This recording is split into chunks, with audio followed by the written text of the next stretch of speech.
रोज वही काम, रोज वही काम। एक क्वेश्चन, सुबह उठते ही क्या करते हो? अलार्म बंद करते हो, ब्रश करो, चाय पियो, और कल वही, परसों भी वही। सोचो, अगर एक रोबोट तुम्हारा रूटीन करे, तुम उससे क्या लिखोगे? हर काम एक एक लाइन में, 365 बार। नहीं, कंप्यूटर के पास एक जुगाड़ है, लूप। यानी एक बार लिखो और 1000 बार चलाओ। इस वीडियो में हम देखेंगे कि लूप होता क्या है, लूप का मीनिंग, यानी एक बार को आप 100 बार कैसे रिपीट कर सकते हो, रियल लाइफ एग्जाम्पल में लूप कहाँ कहाँ यूज आता है, और जनरली हम दो टाइप के लूप्स के बारे में डिस्कस करेंगे। एक है वाइल लूप, दूसरा है फॉर लूप। चलते हैं अभी टैबलेट स्क्रीन पे और लूप को डिटेल में समझते हैं। तो हेडिंग होगी आपका लूप। ठीक है, लूप जनरली हम लोग यहाँ पे टू टाइप के लूप्स के बारे में डिस्कस करेंगे। First one is while loop,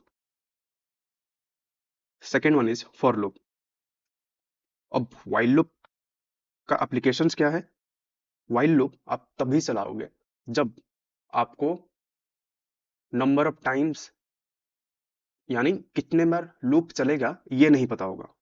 ठीक है, you do not know the number of time the statements are to be executed. For loop आप कब चलाते हो? जनरली जब आपको ये पता रहता है कि मैं कितने बार लूप को चलाऊंगा, यानी यू नो कि मैंने लूप को कितने बार चलाऊंगा, यू नो द नंबर। ठीक है। लूप्स का मतलब होता क्या है? जैसे कि मैंने आपको बताया, लूप्स यानी रिपीटिंग स्टेटमेंट। ठीक है, लूप्स यानी रिपीटिंग स्टेटमेंट। ठीक है, हम मेजरली ये दोनों लूप के बारे में डिस्कस करेंगे। लूप में एंटर करने के लिए आपको चाहिए क्या? सिंटैक्स चाहिए। ठीक है, एक तो सिंटैक्स चाहिए, उसका कंट्रोल फ्लो चाहिए, फ्लो चार्ट चाहिए, आपको एग्जाम्पल चाहिए, और लास्ट में आपको एक काउंटर चाहिए। वन बाय वन एक एक चीज को डिस्कस करते हैं। ठीक है, तो लूप का सिंटैक्स कैसे है, तो देखते हैं कि सिंटैक्स कैसे रहता है लूप का। पहले हम वाइल लूप के बारे में डिस्कस करेंगे। तो क्या लिखेंगे? वाइल, उसके बाद कंडीशन। राइट, वाइल लूप के अंदर यानी यहां से आप 4 स्पेस एंटर करोगे। आप पाइथन में इंडेंटेशंस के बारे में बिल्कुल ध्यान रखेंगे, क्योंकि आप इंडेंटेशंस में अगर गलती किए तो ये प्रोग्राम आपको एरर थ्रो कर देगी। तो वाइल, उसके बाद 4 स्पेस, या तो आप टैब प्रेस कर सकते हो। राइट, जब भी आप वाइल के अंदर कुछ लिखते हो तो वो क्या होगी? वाइल ब्लॉक के अंदर एग्जीक्यूट होगी। राइट, तो स्टेटमेंट 1, स्टेटमेंट 2, स्टेटमेंट 3, स्टेटमेंट 4। ठीक है, तो वाइल ब्लॉक के अंदर आप चारों स्टेटमेंट लिख लिए। अगर आपको वाइल ब्लॉक के बाहर कुछ लिखना है तो कैसे लिखोगे? आप स्पेस नहीं दोगे, यानी इस लाइन पे लिखना स्टार्ट कर दोगे। लेट्स से मैंने वाइल ब्लॉक के बाहर स्टेटमेंट 5 को लिखूंगा, तो मैंने कैसे लिखूंगा?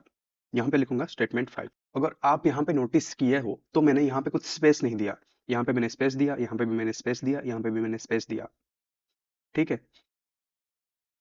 यहाँ पे फोर स्पेस इंडेंटेशन मीन्स अगर आप वाइल ब्लॉक के अंदर कुछ लिखते हो तो यहाँ पे 4 स्पेस है मान लो, और टैब है।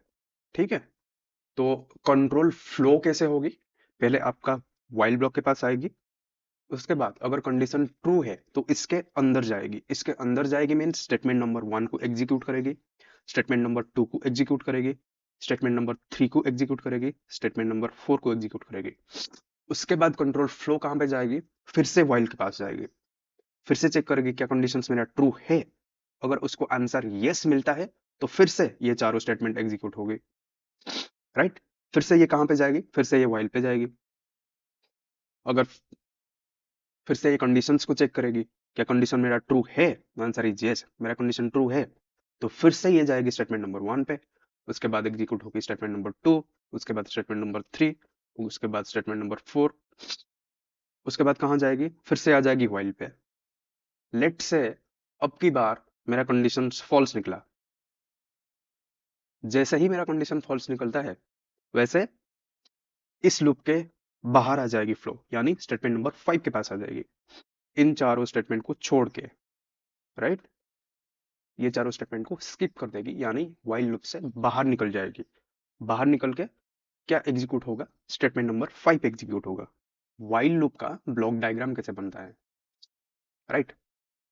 नॉर्मल आप एक सिंपल प्रोग्राम लेंगे और उसको कंपेयर करेंगे व्हाइल के प्रोग्राम के साथ, और दोनों का फ्लो चार्ट देखेंगे, ठीक है। तो फ्लो चार्ट लिखेंगे। सपोज आपने एक प्रोग्राम लिखा, सिंपल प्रोग्राम लिखा, राइट, कि statement number 1, statement number 2, statement number 3, statement number 4, ठीक है। इसकी फ्लो चार्ट कैसे बनेगी, ये आपका प्रोग्राम यहाँ पे स्टार्ट हो गई, उसके बाद आपका स्टेटमेंट नंबर 1 आ गई, स्टेटमेंट नंबर 2 आ गई, स्टेटमेंट नंबर 3 आ गई, स्टेटमेंट नंबर 4 आ गई, ठीक है। उसके बाद आप प्रोग्राम को स्टॉप करोगे, ठीक है। अगर मैंने statement number 2 and statement number 3 को लूप के अंदर लिखता हूं, तो मेरा फ्लो चार्ट कैसे दिखाई देगी। सपोज मैंने लिखा मॉडिफाइड प्रोग्राम, ठीक है, और मॉडिफाइड प्रोग्राम में मैंने व्हाइल को इंट्रोड्यूस करूंगा, राइट। स्टेटमेंट नंबर 1 मैंने वैसे के वैसे लिखा, और statement number 2 and statement number 3 को मैंने व्हाइल लूप के अंदर लिखूंगा, तो व्हाइल लूप, उसके बाद मैंने कंडीशंस लिखूंगा, ठीक है। कंडीशंस के अंदर मैं लिखूंगा, यानी यहां से स्पेस देके, ठीक है। स्टेटमेंट नंबर 2 और एक स्पेस आ गया स्टेटमेंट नंबर 3। जैसे कि मैंने आपको पहले बताया था, आप यहाँ पे टैब प्रेस करोगे, टैब प्रेस करोगे। पाइथन में अब जो भी कुछ लिखोगे, इंडेंटेशंस के बारे में ध्यान दोगे, राइट। उसके बाद मैंने व्हाइल लूप के बाहर आया और स्टेटमेंट नंबर 4 को यहाँ पे लिखा, ठीक है। तो ये जो फ्लो चार्ट है, ये फ्लो चार्ट कैसे चेंज हो जाएगी, ये है आपका फ्लो चार्ट नंबर 1, ये हो जाएगी आपका फ्लो चार्ट नंबर 2, ठीक है। फ्लो चार्ट 2 आपका कैसे फॉर्मेशन होगा, पहले आपका स्टार्ट आ जाएगी, उसके बाद आपका स्टेटमेंट नंबर 1 आ जाएगी। स्टेटमेंट नंबर 1 क्या है, सिंपल स्टेटमेंट, ये आपका लूप के अंदर है ही नहीं, राइट। उसके बाद हमारा आएगा, लूप को इंट्रोड्यूस करेंगे यहाँ पे। तो लूप के लिए हम डायमंड सिंबल यूज करते हैं फ्लो चार्ट में, ठीक है। यहाँ पे लिखेंगे व्हाइल, उसके बाद कंडीशन, राइट। लूप में, यानी लूप के अंदर हम दो स्टेटमेंट को एग्जीक्यूट करेंगे, एक हो गया स्टेटमेंट नंबर 2, दूसरा हो गया स्टेटमेंट नंबर 3। तो लूप में आपका क्या आ गई, स्टेटमेंट नंबर 2 और स्टेटमेंट नंबर 3, राइट। उसके बाद अगर ये दोनों कंडीशंस एग्जीक्यूट होगी, राइट, उसके बाद फिर से फ्लो कहाँ पे जाएगी, यहाँ पे जाएगी, यानी व्हाइल का स्टेटमेंट अगर ट्रू हुआ तो ये दोनों कंडीशंस आपका एग्जीक्यूट होगी, और एग्जीक्यूट होने के बाद फिर से वापस व्हाइल पे जाएगी, राइट। अगर कंडीशंस मेरा फॉल्स हो गई तो स्टेटमेंट नंबर 4 एग्जीक्यूट होगा, राइट। और लास्ट में हम प्रोग्राम को स्टॉप कर देंगे, ठीक है। तो आप फ्लो चार्ट में बहुत सिंपलिसिट, ये फ्लो चार्ट क्या रिप्रेजेंट करती है कि एग्जीक्यूशंस आपका व्हाइल लूप का कैसे हो रहा है। फिर से और एक बार देख लेते हैं, कंट्रोल फ्लो कहाँ पे, कंट्रोल फ्लो स्टेटमेंट नंबर 1 को एग्जीक्यूट किया, उसके बाद व्हाइल लूप आया, राइट।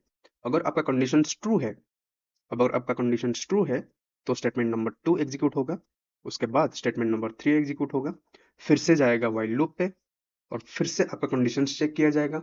अगर कंडीशन स्टिल ट्रू है, आपका स्टेटमेंट नंबर 2 दोबारा चेक होगी, स्टेटमेंट नंबर 3 दोबारा चेक होगी, राइट। आपका स्टेटमेंट नंबर 2 दोबारा एग्जीक्यूट होगा, आपका स्टेटमेंट नंबर 3 दोबारा एग्जीक्यूट होगा, फिर से कंट्रोल फ्लो जाएगी व्हाइल कंडीशंस के पास, राइट। फिर से कंट्रोल फ्लो जाएगी व्हाइल कंडीशंस के पास, फिर से कंडीशंस को आपका चेक किया जाएगा। अगर कंडीशन स्टिल ट्रू है तो स्टेटमेंट नंबर 2 एग्जीक्यूट होगी, उसके बाद स्टेटमेंट नंबर 3 एग्जीक्यूट होगी, फिर से आपका कंट्रोल फ्लो कहाँ जाएगा, व्हाइल के पास जाएगा। उसके बाद मान लीजिए लेट से आपका कंडीशन फॉल्स निकल गया अब की बार, अब क्या होगी, स्टेटमेंट नंबर 4 एग्जीक्यूट होगी, उसके बाद प्रोग्राम स्टॉप हो जाएगी, राइट। तो ये है आपका फ्लो चार्ट। अभी क्या करते हैं, कुछ एग्जाम्पल्स लेते हैं, राइट? और वो एग्जाम्पल आपका फ्यूचर में बेस बनेगी। सपोज मैंने लिखा n is equal to 5, right? और मैंने प्रिंट किया प्रिंट n। जैसे कि आप जानते हो कि अगर n इज इक्वल टू 5 लिखता हूं तो एक मेमोरी पे 5 आ जाती है, ठीक है? अगर मैंने अब की बार लिखता हूं n is equal to n minus 1, यानी 5 माइनस 1 4, इसको फिर से n पे रखो, यानी n की जगह पे क्या चेंज हो जाएगी, 5 था पहले, 4 आ जाएगी, ठीक है? अब मैं ये चाहता हूं कि 4 के बाद 3 आना चाहिए, 2 आना चाहिए मेमोरी पे, उसके बाद 1 आना चाहिए। तो मैंने कैसे करूंगा? अगर आपको थोड़ा सा भी आइडिया आ रही है तो यहाँ पे हम लोग यूज करेंगे लूप, राइट? यानी एक काम को हम बार बार करेंगे, यही काम को तो हम बार बार कर रहे हैं, एन से हम लोग बार बार एक घटा रहे हैं, यानी इस काम को हम बार बार कर रहे हैं। अगर किसी काम को हमको बार बार करना है तो हम क्या यूज करते हैं, लूप, राइट? तो मैंने कुछ ऐसा लिखूंगा कि ये जो स्टेटमेंट है मेरे पास, ये स्टेटमेंट को मैंने लूप के अंदर डाल लूंगा, राइट? कैसे डालूंगा, while n greater than 0, n is equal to n minus 1, print, उससे पहले प्रिंट कर दूंगा n को, ठीक है? और जैसे कि आप जानते हो कि n को मैंने डिक्लेयर किया था 5, right? n is equal to 5। ये हो गया आपका कंप्लीट प्रोग्राम। अब पहले 5 प्रिंट होगा, प्रोग्राम का फ्लो कैसे चलेगी, पहले n इज इक्वल टू 5 है तो मेमोरी पे 5 आ गया, ठीक है? उसके बाद कंडीशंस चेक होगी, क्या 5 0 से बड़ा है, द आंसर इज यस। तो अगर आपको कंडीशंस ट्रू मिल जाती है तो आप लूप के अंदर एंटर करोगे, राइट? तो क्या प्रिंट होगी, कंप्यूटर स्क्रीन पे, कंप्यूटर स्क्रीन पे आपका 5 प्रिंट हो जाएगी, राइट? उसके बाद आप n की वैल्यू क्या हो जाएगी, n की वैल्यू आपका यहाँ पे 4 हो जाएगी, ठीक है? फिर से आपका कंट्रोल फ्लो कहाँ पे आ जाएगी, वाइल पे आ जाएगी। क्या 4 is greater than 0, the answer is yes. और जब भी आपको कंडीशन ट्रू मिल जाए, फिर से वाइल ब्लॉक के अंदर जो भी स्टेटमेंट होगा वो एग्जीक्यूट होगी, यानी प्रिंट 4, प्रिंट 4, मेमोरी लोकेशन पे कितना आ गया आपका, 4 आ गया। एक बार 4 प्रिंट हो गया, उसके बाद 4 माइनस 1 यानी 3 n को असाइन हो जाएगी, तो यहाँ पे कितना हो गया, 3 हो गया, राइट? फिर से वाइल ब्लॉक एग्जीक्यूट होगी, वाइल ब्लॉक के पास कंट्रोल फ्लो जाएगी, क्या 3 0 से ग्रेटर है, the answer is yes, greater है। प्रिंट क्या होगी, 3 हो जाएगी, क्योंकि n की जगह पे अभी 3 है, ठीक है? उसके बाद n का वैल्यू क्या अपडेट होगी, 2 हो जाएगी।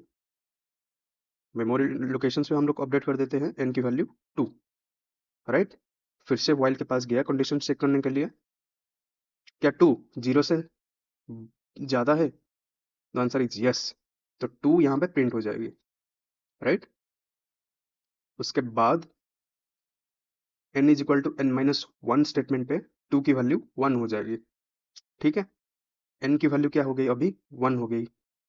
अब जाएगी फिर से वाइल ब्लॉक को एग्जीक्यूट, अब कंट्रोल फ्लो जाएगी फिर से वाइल ब्लॉक के पास, 1 is greater than 0, the answer is yes, तो प्रिंट होगी क्या, प्रिंट होगी 1। उसके बाद n is equal to n minus 1 statement execute होगा, यानी n इज इक्वल टू 0 हो जाएगी। अब फिर से जाएगी कंट्रोल फ्लो फाइल के पास, क्या 0 is greater than 0, the answer is no. अब वाइल ब्लॉक के अंदर जो भी स्टेटमेंट है वो सारे स्किप हो जाएंगे और प्रोग्राम एंड हो जाएगी, क्योंकि यहाँ पे कोई स्टेटमेंट है नहीं एग्जीक्यूट करने के लिए। तो आपके पास बस इतना ही प्रिंट हो जाएगी कंप्यूटर स्क्रीन पे, ठीक है? नेक्स्ट एग्जाम्पल को समझने से पहले मैंने आपको यहाँ पे कॉन्सेप्ट इंट्रोड्यूस करूंगा, जो कि है काउंटर, ठीक है? तो काउंटर होता क्या है, काउंटर एक वेरिएबल है। सपोज यहाँ पे हम लोग ये बोलेंगे कि काउंटर को नोमेनक्लेचर में हम लोग आई लिखेंगे, ठीक है? काउंटर यानी एक वेरिएबल जिसका वैल्यू या तो इंक्रीज होगी या तो डिक्रीज होगी, राइट? जिसको हम बढ़ाएंगे या फिर घटाएंगे, ठीक है? सपोज मैंने लिखा i is equal to 0, counter अभी 0 पे है, काउंटर को मैं बढ़ा सकता हूँ, यानी counter is equal to counter plus one, या तो काउंटर को मैं घटा सकता हूँ, i is equal to i minus one. ठीक है, तो अगर मैं लिखता हूँ i is equal to i plus one और इसको एक लूप में लिखता हूँ, तो इसकी वैल्यू जब तक लूप का कंडीशन ट्रू होगा तब तक इसकी वैल्यू बढ़ती ही जाएगी। ठीक है, अभी एक प्रॉब्लम डिस्कस करेंगे, राइट। प्रॉब्लम स्टेटमेंट है क्या कि आपको 3 की मल्टीप्लिकेशन टेबल प्रिंट करना है, यानी पहले 3 प्रिंट करना है, उसके बाद 6 प्रिंट करना है, उसके बाद 9 प्रिंट करना है, उसके बाद 12 प्रिंट करना है, उसके बाद 15 प्रिंट करना है, and so on up to 30। ठीक है, तो आप कंप्यूटर स्क्रीन पे ये कैसे लेके आओगे? ठीक है, इसको आपको कंप्यूटर स्क्रीन पे प्रिंट करना है, तो आप इसको कैसे प्रिंट करोगे? तो 3 का टेबल है, तो 3 आपके पास होना चाहिए, यानी हम एक वेरिएबल लेंगे n is equal to 3, right. जैसे कि मैंने बताया काउंटर का कंसेप्ट, तो यहाँ पे हम लोग काउंटर के कंसेप्ट को यूटिलाइज करेंगे। तो मैंने आई को क्या लिया, आई इज इक्वल टू आई यानी काउंटर, काउंटर को मैंने 0 से स्टार्ट किया, राइट। अब क्या लिखूंगा, वाइल, यानी आइडिया क्या होगी, आइडिया होगी 3 into 1, 3 into 2, 3 into 3, 3 into 4, 3 into 5 and so on 3 into 10। जैसे कि आप यहाँ पे देख पा रहे हो कि 1 उसके बाद 2 उसके बाद 3, यानी आई की वैल्यू हर बार एक एक बढ़ रही है और 3 की वैल्यू कांस्टेंट आई की वैल्यू। और अगर आप आई की वैल्यू हर बार बढ़ाना चाहोगे तो क्या करोगे, लूप लगाओगे। ठीक है, तो इतना तो पता हो गया कि आई की वैल्यू जो बढ़ेगी, यानी आई को मैं लूप के अंदर ही इंट्रोड्यूस करूंगा उसके वैल्यू को अपडेट करने के लिए। ठीक है, और प्रिंट क्या कर दूंगा, ये क्या दिख रहा है आपको, n इंटू आई। ठीक है, तो आई का वैल्यू को मैं लिखूंगा आई प्लस वन और प्रिंट कर दूंगा n इंटू आई। ठीक है, तो ये स्टेटमेंट मैंने बार बार करूंगा। ठीक है, आई को पहले कहां से स्टार्ट करूंगा, 1 से स्टार्ट करूंगा, राइट। यहाँ पे लेकिन मैंने 0 लिखा, वाइल लूप के अंदर इसको डिस्कस करेंगे। मैंने 0 यहाँ पे क्यों लिखा, क्योंकि मैंने आई को एक बार बढ़ाऊंगा उसके बाद मैंने प्रिंट करूंगा, राइट। तो ये स्टेटमेंट मैं लिख रहा हूँ simple, i is equal to i plus one print n into i. I के वैल्यू को बार बार चेंज करना है, यानी इंक्रीज करना है, तो मैंने क्या चलाऊंगा, वाइल। ठीक है, while I is less than 10। आई के वैल्यू को मैं तब तक बढ़ाऊंगा जब तक कि आई के वैल्यू 10 के ज्यादा ना क्रॉस कर जाए। ओके, इसीलिए मैंने लिखा while I is less than 10, यानी आई का वैल्यू 0 1 2 3 पे ये लूप चलेगी।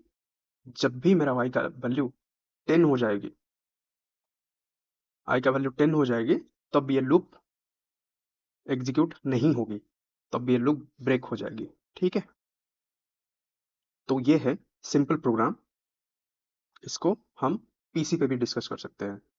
ठीक है, अब नेक्स्ट कॉन्सेप्ट पे आते हैं। सपोज मैंने लिखा n इज इक्वल टू 5 7 3 4 और मैं आपको बोलता हूं कि क्या आप में मेरे को n की लास्ट डिजिट दे सकते हो? Answer is yes. कैसे? आपको बस रिमाइंडर निकालना है।